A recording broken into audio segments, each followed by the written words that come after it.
एक पति पत्नी अपनी शादी की 50वीं सालगिरह मना रहे थे कि अचानक पति रोने लगा। पति को देख पत्नी ने कारण पूछा। पति बोला, प्रिय, क्या तुम्हें याद है आज से 50 साल पहले तुम्हारे पिता ने हमें तुम्हारे घर के पीछे वाले बगीचे में छुपकर मिलते हुए पकड़ा था?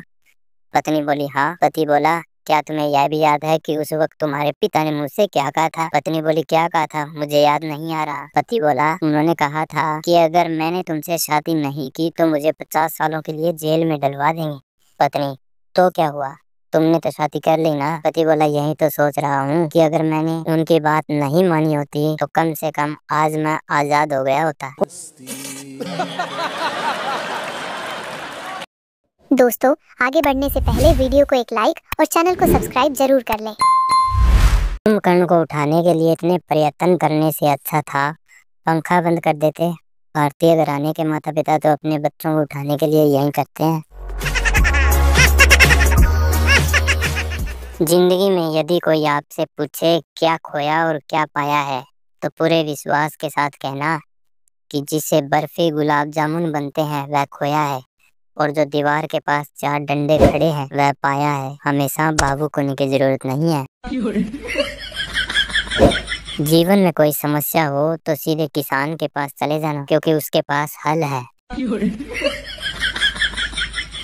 संता बोला, अगर तुमको 2 लड़कियां प्रपोज करे तो तुम किससे शादी करोगे? बंता बोला, दोनों की कुश्ती करवाऊंगा और जो हारेगी उससे।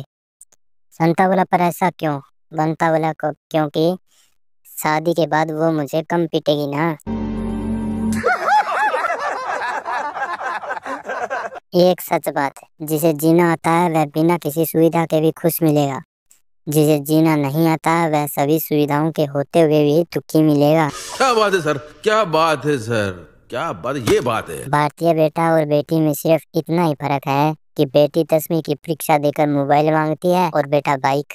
बात तो सही है। अगर लोगों के दिलों में जिंदा रहना है तो लोगों से पैसे उधार लेते रहो, विजय माल्या की कलम से।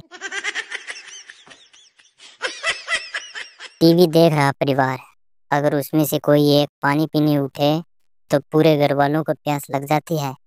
अरे हमारे लिए भी एक गिलास पानी लेते आना। सत्य घटना पर आधारित। पहले सिर्फ औरतें बातें इधर की उधर करती थी, अब व्हाट्सएप की वजह से पुरुष भी इस कला में आगे बढ़ गए हैं। पत्नी बोली, सुनो जी, आज मुझे किसी महंगी जगह घुमाने ले चलो ना, बहुत दिन हो गए हैं कहीं घूमने नहीं गए। पति बोला, ठीक है, तैयार हो जाओ। पत्नी बोली, वैसे कहाँ जा रहे हैं हम? पति बोला, पहले पेट्रोल पंप पर चलेंगे, फिर गैस गोडाउन और वहाँ से नींबू खरीदने सब्जी मंडी। पत्नी बेहोश। दोस्तों, चुटकुलों के बीच में एक मजेदार पहेली बताई। ऐसी चीज जिसे काटते हैं, पीसते हैं, बांटते हैं लेकिन खाते नहीं है।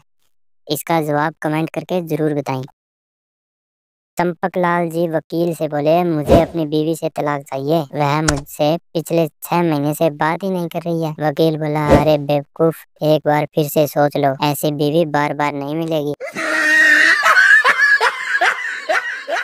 आप चाहे कितनी भी बॉडी बना लीजिए, कितना भी जिम जाइए, पर सुबह नहाते वक्त शैम्पू का पाउच दांतों से ही फाड़ना पड़ता है। बबली बोली, तुम्हारी बेटी की सगाई को पूरे 2 साल हो गए हैं, विवाह में इतनी देरी क्यों? संगीता बोली, दरअसल लड़का एक वकील है, जैसे ही विवाह की तारीख पास आती है वह कोई न कोई बहाना करके तारीख आगे बढ़ा देता है।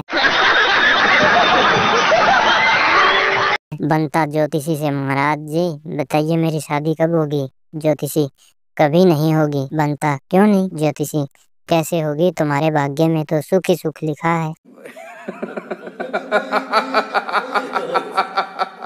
संता ज्योतिषी के पास गया। ज्योतिषी बोला, तेरा नाम संता है? संता बोला, हाँ जी महाराज। ज्योतिषी बोला, तुझे 2 लड़की और 1 लड़का है? संता बोला, जी महाराज। ज्योतिषी, तूने अभी 10 किलो चावल खरीदे हैं? संता बोला, ओए होए महाराज जी, तुझे तो अंतर्यामी हो। ज्योतिषी बोला, बेवकूफ, अगली बार आए तो कुंडली लाना, राशन कार्ड नहीं। एक लड़के को गर्ल्स हॉस्टल में नौकरी मिल गई। 2 महीने बाद हॉस्टल के मालिक ने उसे बुलाकर कहा, तुम अपनी तनख्वाह लेने नहीं आए? लड़का लगभग चीखते हुए बोला, क्या तनख्वाह भी मिलेगी? संता रोड के रोंग साइड गाड़ी चला रहा था। उसे सारे लोग उल्टे आते दिखाई दे रहे थे। सुनता बोला, ओ तेरी, लगता है आज ज्यादा ही देर हो गई है, सब लोग ऑफिस से लौटने भी लगे हैं। चोर बोला, जज साहब मुझे रिहा कर दीजिए। जज बोला, क्यों, क्या यह तुम्हारी पहली चोरी है? चोर बोला, नहीं साहब, मैं तो अक्सर ही चोरी करता हूँ और जेल आता जाता रहता हूँ, पर मेरे वकील साहब का यह पहला मुकदमा है। जज बेहोश। भिखारी, जनाब मैं कोई मामूली भिखारी नहीं हूँ, मैंने रुपए कमाने के 100 तरीके नामक किताब लिखी है। राहगीर, तो फिर तुम भीख क्यों मांगते हो? भिखारी बोला, क्योंकि यह उस किताब में बताया गया सबसे आसान तरीका है। राहगीर बेहोश। पप्पू अपनी पुरानी गर्लफ्रेंड से बोला, मैं फिल्म देखी और उससे मुझे तुम्हारी याद आ गई। लड़की बोली, अच्छा, मैं भी तुम्हें बहुत याद करती हूँ। वैसे कौन सी फिल्म देखी? पप्पू बोला, एक थी डाइन। एक छोटी सी ख्वाहिश, काश कोई हमारे पास भी आता और हमसे कहता, कह लो ब्लैंक चेक और निकल जाओ मेरी बेटी की जिंदगी से।